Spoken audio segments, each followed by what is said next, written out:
Hey everyone, and welcome back. Today we are diving deep into human character, and this book makes me wonder, is who we are really set in stone, or is it way more complicated than that?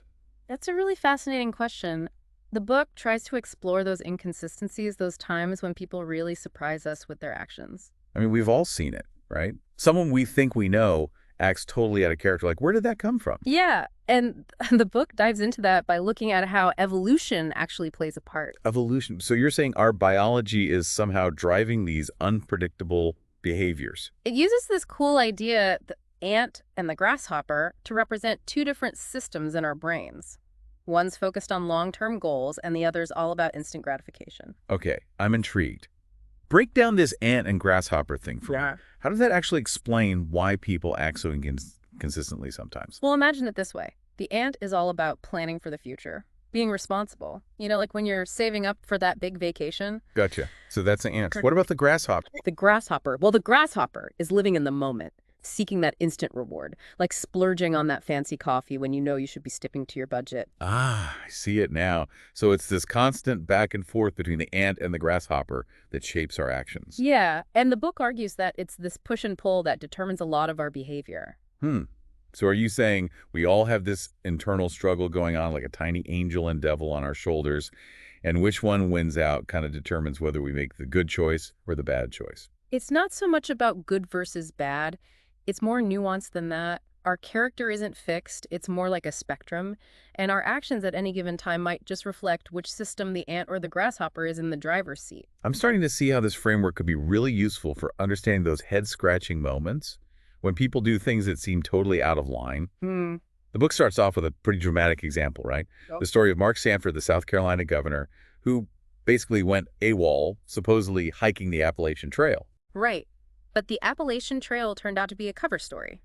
It turned out Sanford was actually having an affair. And that just totally shattered his image as this squeaky clean, family values politician. It was a huge scandal. It was, and that's exactly why the book uses it to illustrate its point. Okay, so how does the Sanford story connect to this idea of character being flexible? It shows that we can't just label people as saints or sinners. We all have the capacity for both. And it's this dynamic interplay between our ant and grasshopper that often determines which side of ourselves we express. Okay, I'm starting to see how this applies to everyone, not just politicians. Ugh. Okay, so the book then looks at specific emotions and how they're influenced by this whole ant and grasshopper dynamic. Hmm. Let's talk about jealousy.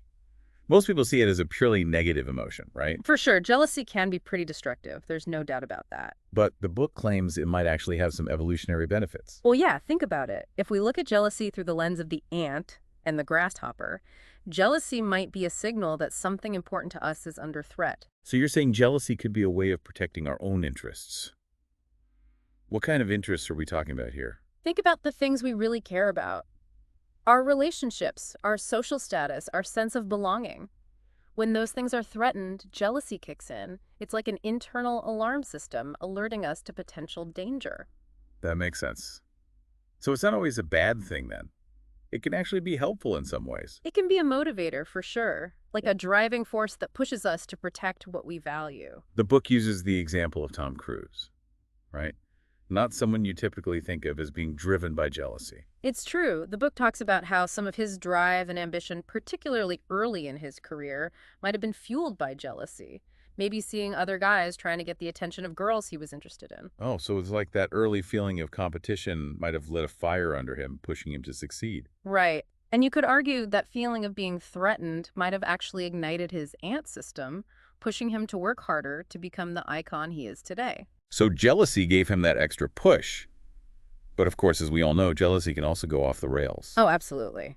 When jealousy spirals out of control, that's the grasshopper taking over. It can lead to possessiveness, anger, even violence. Right. It's like that feeling of wanting revenge, wanting to get back at someone without thinking about the consequences. Exactly. That's the grasshopper pushing for immediate satisfaction without any regard for the long term. This framework is really making me rethink these seemingly basic emotions. Okay, what about pride? I've always thought of pride as a negative trait, but the book says pride can actually be a good thing. How so?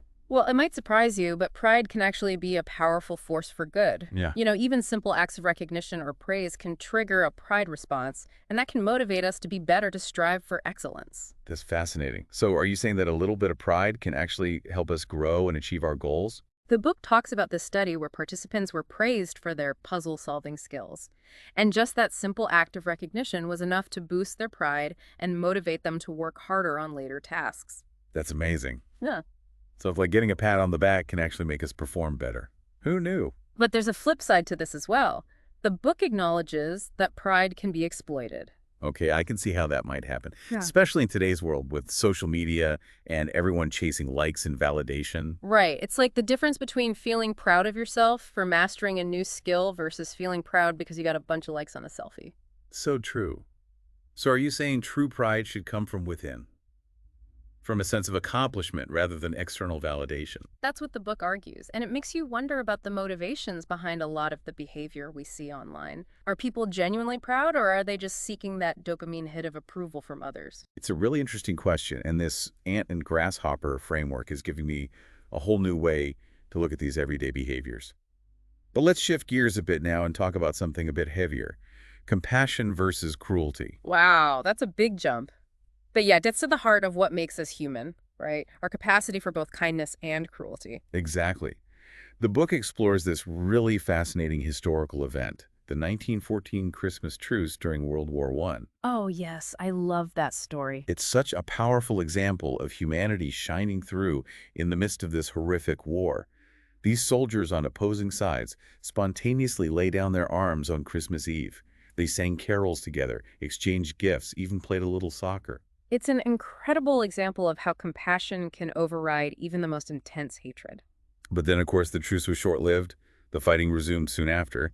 It makes you wonder how much control we really have over our own capacity for compassion. Yeah, it's like a light switch, flipped on and off by external forces. The book highlights how easily compassion can fade, especially with time. It uses other examples like the Civil War in the Ivory Coast, where opposing sides came together to support their national soccer team during the World Cup.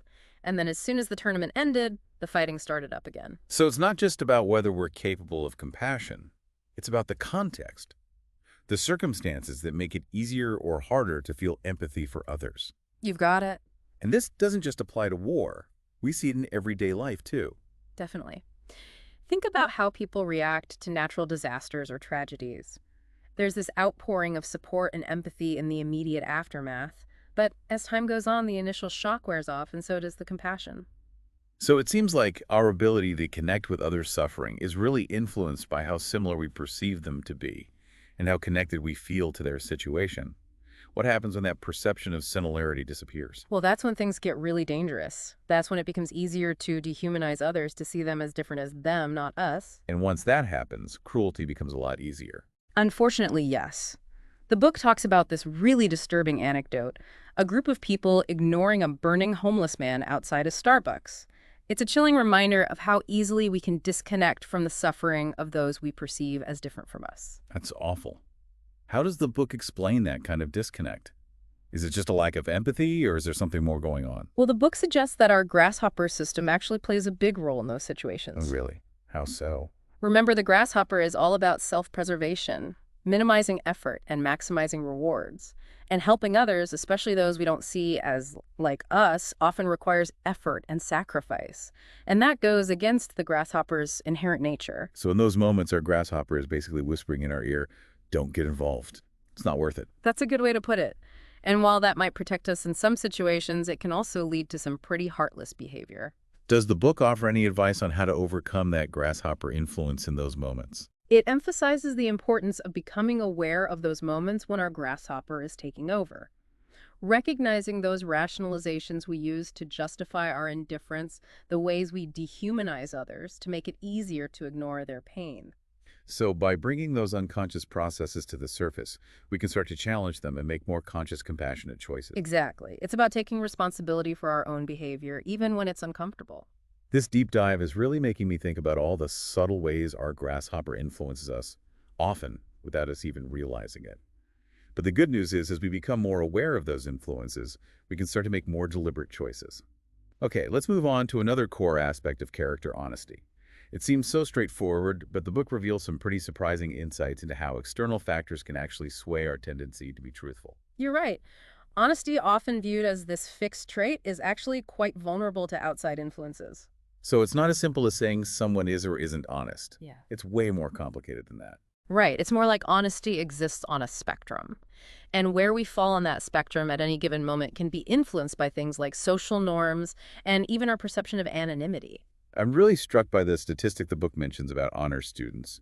Those who are supposedly all about academic integrity, 80% of them admitted to cheating. That's hard to believe.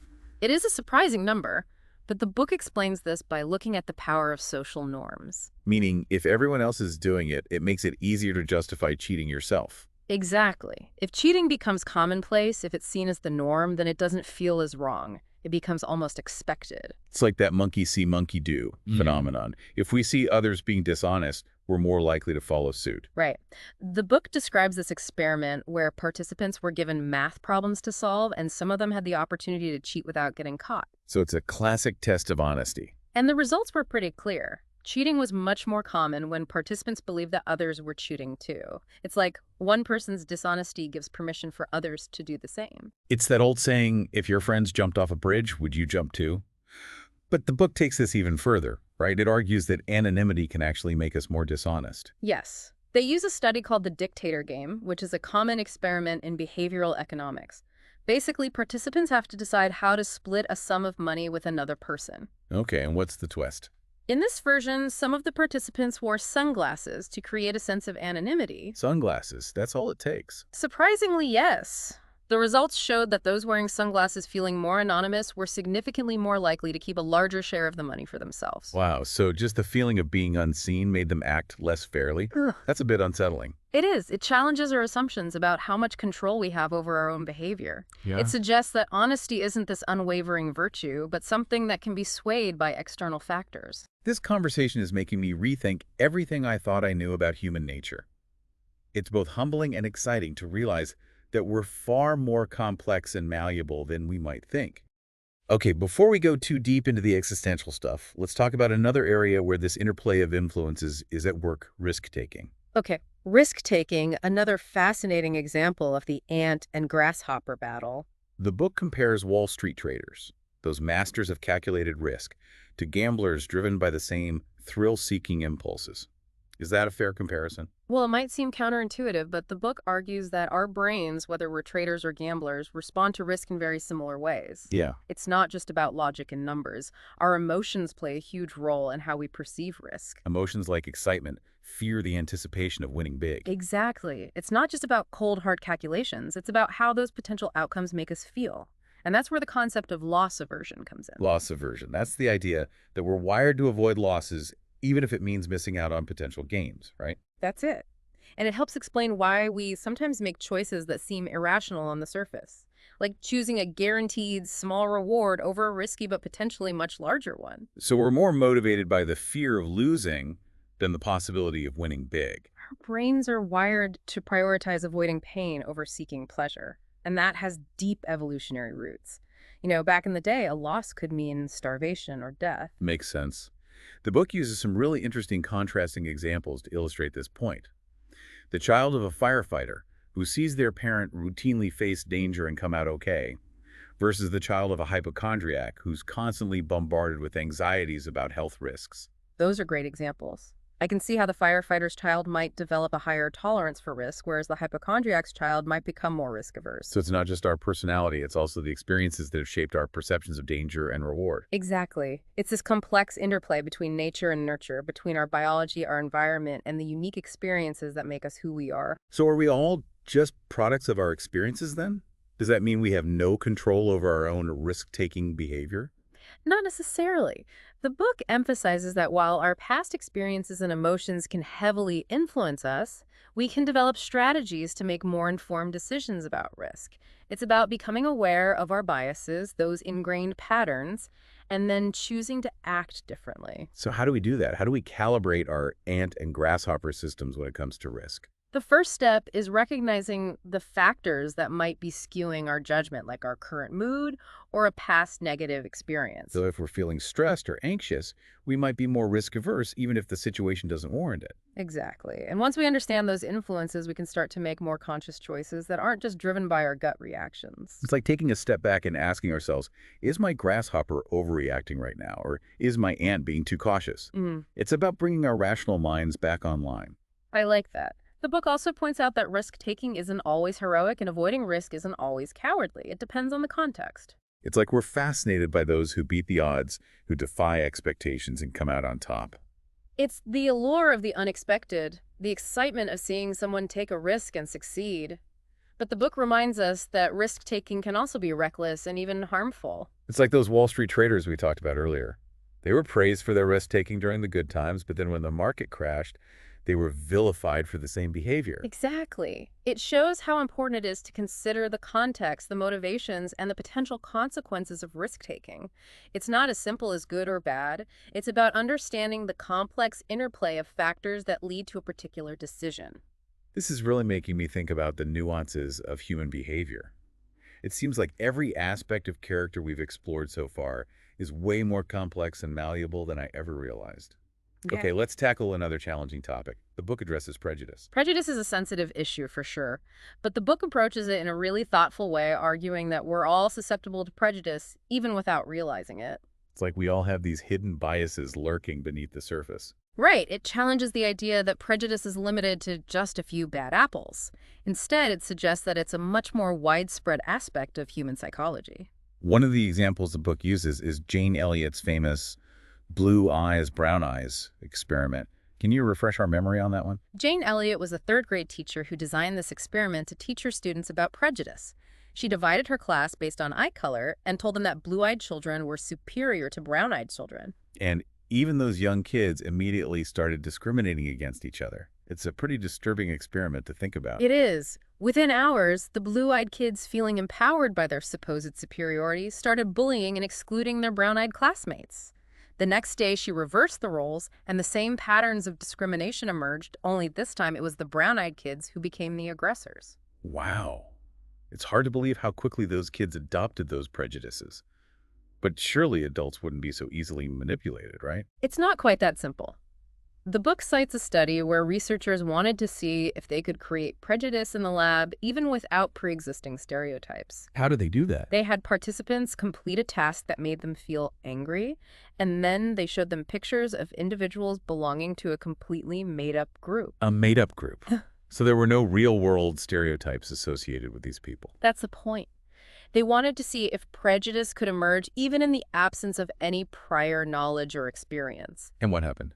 Even in this controlled setting, the participants who were feeling angry showed a bias against this fictional group. They were slower to categorize them, suggesting that their anger had triggered a subconscious prejudice. That's scary. So you're saying we can develop prejudices against people simply because we're angry or threatened, even if we have no real reason to dislike them. It's unsettling, but that's what the research suggests. The book explains this by looking at our trusty grasshopper system. Okay, so how does the grasshopper fit into all of this? When we feel threatened or angry, the grasshopper takes over prioritizing our safety and well-being.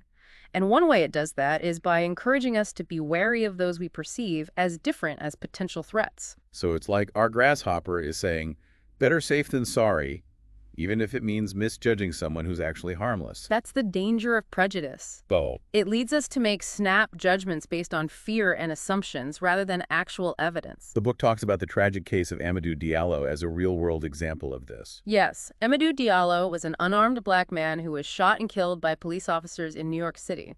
The officers, feeling threatened in the moment, mistook his wallet for a gun. It's a heartbreaking example of how prejudice fueled by fear and anger can have devastating consequences. It shows how powerful these subconscious biases can be, even if we consciously reject prejudice and believe we're fair-minded people. So if these biases are so pervasive and unconscious, is there anything we can actually do to combat them?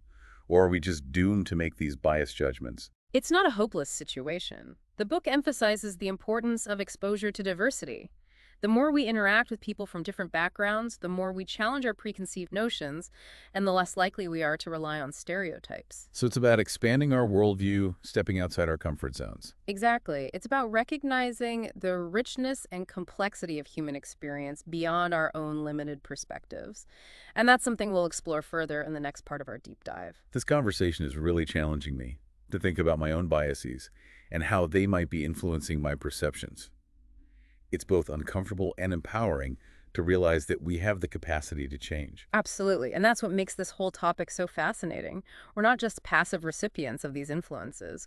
We have the power to become more aware, more intentional, and more compassionate in how we interact with the world. I love that. Before we wrap up this part, I want to touch on one more topic that's closely tied to prejudice, colorblindness.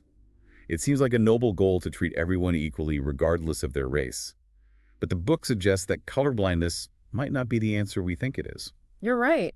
While the intention behind colorblindness is good, the book argues that it can actually backfire. How so? By ignoring differences, we can miss out on understanding the unique experiences of others. It's like trying to force everyone into the same mold, ignoring the beautiful diversity of the human experience. It's like saying, I don't see color, when in reality we all see color, and those differences have shaped people's lives in profound ways. The book talks about an experiment where participants were paired with either a black or a white partner and asked to play a game involving identifying faces. And the white participants, trying to be unbiased, were less likely to ask about the race of the faces when they were playing with a black partner. So they were bending over backwards to avoid acknowledging race. And ironically, those same participants were perceived as less friendly and more distant by their black partners. Wow. So by trying so hard to be colorblind, they actually created more distance and discomfort. It's a good example of how ignoring differences can sometimes do more harm than good. It's about finding that balance between acknowledging and respecting those differences while also recognizing our shared humanity. This conversation is really making me rethink how to navigate these sensitive issues. It seems like the key is to be mindful, respectful, and willing to learn from those who have different experiences than our own. Exactly. It's about embracing complexity, understanding that there's no one-size-fits-all approach. It's about being open to learning, challenging our own assumptions, and having those tough conversations that can lead to greater understanding. This deep dive has been such an eye-opener. We've learned that character is way more flexible than we might think, shaped by this constant interplay of our ant and grasshopper systems. And we've seen how emotions, social pressures, and even something as simple as wearing sunglasses can influence our choices in ways we might never expect. But perhaps the most empowering takeaway is that we're not just puppets of our biology or our environment. We have the power to shape who we are, to make choices that reflect our values. I agree. Once we understand the forces that shape our character, we can start to take control. We can cultivate the traits we admire and work on minimizing the negative influences that might lead us astray. It's like we're the authors of our own character development. That's a really powerful idea. It is. And that's where we'll leave you for now. In the next part of our deep dive, we'll explore more fascinating examples from the book and delve into some practical strategies for actually calibrating our character. So stay tuned. We'll be back soon to unpack even more insights into the surprising flexibility of human character. Wow, we covered so much ground already, and we're just getting started. It's amazing how much there is to unpack when it comes to human character. In this part, I'm really excited to dig into some of the more practical applications.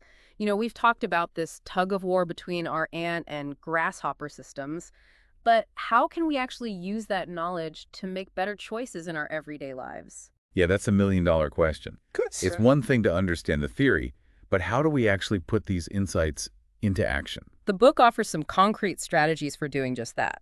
But before we get into those, I want to circle back to our discussion of honesty. We talked about how social norms can influence our tendency to cheat. But the book takes it a step further, suggesting that our perception of the victim plays a role as well. Okay, that's interesting. How so? It's easier to justify dishonesty when the victim is faceless or abstract, like a big corporation or the government. But when we can see the person we're harming, when we can connect with them on a human level, it becomes a lot harder to rationalize our actions. So it's like we have a harder time lying to someone's face than we do cheating on an anonymous online test. Exactly. The book describes this experiment where participants had the opportunity to cheat on a test, but in one condition, the experimenter was present, representing a clear victim of their dishonesty. Okay, so the participants knew that if they cheated, they'd be directly harming this person. Right. And in another condition, the experimenter was absent, making the potential victim more abstract. So the consequences of cheating felt less personal in that condition. Precisely. And the results were pretty striking. Cheating was much less frequent when the experimenter was in the room. The participants were far less willing to cheat when they could see the person they would be hurting. It makes you wonder if we'd all be a little more honest if we could see the ripple effects of our actions, if we could truly grasp the impact our behavior has on others. I think that's a really profound point. And it connects to what we were talking about earlier with compassion. When we can personalize the victim, when we can see their face and hear their story, it becomes much harder to treat them unjustly. It's like that saying, it's easier to steal from a stranger than a friend. We have this built-in aversion to betraying those we see as part of our social circle. Exactly. Our ant system, which prioritizes building and maintaining those social bonds, makes us averse to behaviors that could damage those relationships. Dishonesty, especially towards someone we know and care about, triggers a sense of guilt, a feeling that we're violating the trust that holds our groups together. This makes me think about all those little white lies we tell often to spare someone's feelings. Is that our ant system at work, trying to preserve harmony in our relationships? It's an interesting question. The book doesn't explicitly address white lies, but it makes you wonder if those small deceptions are a way of balancing honesty with the ant's drive to maintain social connection. So maybe those little lies aren't always a bad thing as long as they're motivated by kindness and a genuine desire to protect the other person. It's a nuanced issue, for sure, and it highlights the importance of context and intent when it comes to honesty. This whole conversation is really making me rethink my own approach to honesty. It's not just about blindly following some rigid rule. It's about understanding the complexities of human interaction and finding the approach that minimizes harm and maximizes well-being, both for ourselves and for others. I think that's a really valuable takeaway from this discussion. Honesty is important, but it's not the only value we need to consider. Sometimes compassion and empathy might need to take precedence. It's about finding the right balance, the approach that leads to the best outcome for everyone involved. This ant and grasshopper framework is giving me a whole new lens through which to view these everyday interactions. It's like I'm seeing things with fresh eyes, understanding the motivations behind actions that used to baffle me. Speaking of new perspectives, I'm really curious to explore the book's discussion of gratitude. It argues that gratitude plays a crucial role in shaping our character, especially when it comes to fairness and reciprocity. What's the connection there? Gratitude is a fascinating emotion, and the book makes a compelling case for its importance in fostering social cooperation and pro-social behavior. It describes this really interesting experiment that I think you'll find fascinating. It involves a crashed computer, a stranger asking for help, and a whole lot of gratitude. Okay, you've got my attention. Walk me through this experiment. In this study, participants were led to feel grateful to a specific person who helped them recover some lost data after their computer crashed. So they experienced a genuine act of kindness that triggered feelings of gratitude. Right. And later, a different person, a complete stranger, approached them, asking for help with a pretty tedious task. So the researchers wanted to see if the participants' feelings of gratitude towards the first person would influence their willingness to help this stranger. Exactly. And the results were pretty clear. Those who had felt gratitude towards the person who helped them with their computer were significantly more likely to help the stranger with the tedious task, even though the two situations were completely unrelated. That's incredible. So it's like gratitude has this ripple effect, making us more likely to be helpful and generous even to people we don't know. The book argues that gratitude reinforces pro-social behavior, making us more inclined to reciprocate kindness and contribute to the overall well-being of the group. It's like this invisible thread that connects us, encouraging us to help each other out. So cultivating gratitude could actually be a powerful tool for building stronger, more connected communities. It's like a simple shift in perspective can have a profound impact on how we interact with each other. I think you're spot on. But here's where the experiment gets even more interesting. The researchers also wanted to see if reminding people of the specific person they felt grateful to would change their behavior. Okay, so instead of just feeling grateful in general, they were reminded of the actual person who had helped them. Right. And here's the twist. When participants were reminded that their gratitude was directed towards a specific individual, they were actually less likely to help the stranger. Oh, wow. So it's like bringing their rational mind back into the equation, focusing on the specific target of their gratitude, somehow dampen that impulse to be helpful. It seems counterintuitive, but that's what the results showed. It's like our ant system is programmed to repay kindness, but it doesn't always accurately target the recipient. This makes me think about those charities that send you free address labels or a small gift in their donation requests. Are they trying to tap into this misdirected gratitude? It's certainly possible. By triggering a sense of obligation, even for an unsolicited gift, they're subtly appealing to our ant system, hoping to nudge us towards a donation. It's a clever tactic, but it also raises some ethical questions about manipulation. I agree. It highlights the importance of being mindful of our gratitude, of consciously directing it towards those who genuinely deserve it. It's about distinguishing between true appreciation and a sense of obligation. This whole conversation is really emphasizing the importance of self-awareness, understanding how our emotions can be influenced and how those influences can shape our behavior both for better and for worse. Absolutely. The more we understand about these subtle psychological mechanisms, the more empowered we are to make conscious choices that align with our values. This deep dive is really opening my eyes to the power of perspective and how our judgments can be shaped by factors we might not even be aware of. It's both humbling and inspiring. The book shares a really uplifting story about a businessman named Aaron Feuerstein, the CEO of Malden Mills. Oh, yes, I remember that story. He was a true example of character in action. After a fire destroyed his factory, Feuerstein made a remarkable decision. Instead of cutting his losses and abandoning his employees, he chose to rebuild and continue paying his workers while the factory was under construction. It was a risky move from a business standpoint, but it was the right thing to do. It was a powerful demonstration of gratitude, putting the well-being of his employees above short-term profits. It really speaks to the strength of his ant system, that long-term focus and commitment to social good. The book points out that Feuerstein's actions created this incredible sense of loyalty and gratitude among his employees, which ultimately led to increased productivity and a stronger sense of community within the company. It's a beautiful example of how gratitude can create this ripple effect, benefiting not just individuals, but the entire group. It's like a virtuous cycle where kindness breeds more kindness and everyone wins. It's an inspiring story, and it offers a powerful counterpoint to the often cynical view of business leaders as solely focused on the bottom line. Absolutely. It shows that compassion, loyalty, and genuine gratitude can not only be good for the soul, but also good for business. Okay, I think we've covered a lot of ground in this part. What are some of the key takeaways we can apply to our own lives? We've learned that understanding the interplay of our ant and grasshopper systems can help us navigate ethical dilemmas like resisting the urge to cheat when we can see the person we'd be harming. It's about recognizing that our actions have consequences not just for us, but for others as well. And we've explored the power of gratitude as a force for good, promoting fairness, generosity, and social cooperation. But we've also learned that gratitude can be misdirected, so it's important to be mindful of who we're directing our gratitude towards and why. These are all valuable insights that can help us make more conscious choices that align with our values. And that's a perfect segue into the final part of our deep dive, where we'll explore even more specific strategies for strengthening our ant system and making choices that benefit both ourselves and the world around us. I'm excited to dive into that with you. All right, we're back for the final part of our deep dive into human character. It's been quite a journey, hasn't it? It really has. We've covered so much ground from the biology of our brains to the social forces that shape our behavior. We've explored how emotions can lead us astray, how our perception of risk can be skewed, and how even the most well-intentioned among us can fall prey to prejudice. And through it all, we've seen how this simple framework of the ant and the grasshopper can help us understand these complex dynamics. But now I'm ready for the practical stuff. We've dissected all these fascinating concepts. But what can we actually do with this knowledge?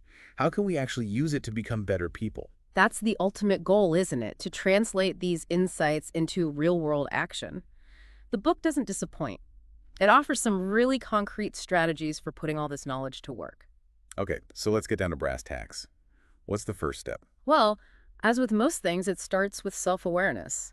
It's about understanding our own tendencies, recognizing those moments when our grasshopper might be tempted to take the reins. So it's like knowing our weaknesses, those situations where we're most likely to make impulsive decisions that we might regret later. Exactly. Like, if you know you tend to get irritable when you're hungry, well, maybe that's not the best time to have a difficult conversation with your partner. Or if you're someone who gets easily swayed by social pressure, maybe you need to be extra careful in situations where you might feel pressured to conform. It's like having a game plan for those moments when our grasshopper is most likely to rear its head. What else can we do? The book emphasizes the importance of practicing certain skills, like recognizing and challenging our own biases. We all have biases, whether we like to admit it or not. It's part of being human. But the key is to become aware of those biases and to question the assumptions we make about others. So instead of jumping to conclusions, we need to pause and ask ourselves, is this judgment based on facts, or am I letting my biases color my perception? Precisely. It's like training our ant system to be more discerning, more thoughtful in its assessments. It's about cultivating that critical thinking muscle, challenging our own assumptions, especially when it comes to people who are different from us. Another important strategy is to think about the long-term consequences of our actions. It's easy to get caught up in the moment to let the grasshopper lead the way. But if we can step back and consider the future implications of our choices, we can make decisions that are more aligned with our long-term goals and values. Like that old saying, think twice before you act. It's about engaging our ant system to make those more strategic decisions. Exactly. And sometimes that means delaying gratification, making a choice that might not feel good in the moment, but that will ultimately lead to a better outcome down the road. It's like choosing to eat a healthy salad instead of a greasy burger. We know the salad is better for us in the long run, even if it doesn't satisfy our immediate cravings. Perfect analogy. It's about making those choices that our future selves will thank us for. This deep dive has really been a game changer for me. It's given me so many new insights into the inner workings of my own mind and the minds of others. It's like I'm seeing the world through a whole new lens. I'm so glad to hear that. That's the power of knowledge, isn't it? It has the ability to transform our understanding of ourselves and the world around us. But I think the most important takeaway for me is this sense of empowerment, the realization that we're not just victims of our circumstances. We have the power to shape who we are, to make conscious choices that align with our values. I couldn't agree more. It's about taking ownership of our own character development, becoming the authors of our own stories. It's been an incredible journey exploring all these fascinating facets of human nature, and I hope our listeners feel as inspired as I do to put these insights into practice. I hope so too. It's been an absolute pleasure sharing these ideas with you and with our listeners. And to all our listeners out there, thank you for joining us on this deep dive into the surprising flexibility of human character. Remember, you have the power to shape who you are, to cultivate the qualities you admire, and to become the best version of yourself. Keep those ants marching and keep striving for that better future.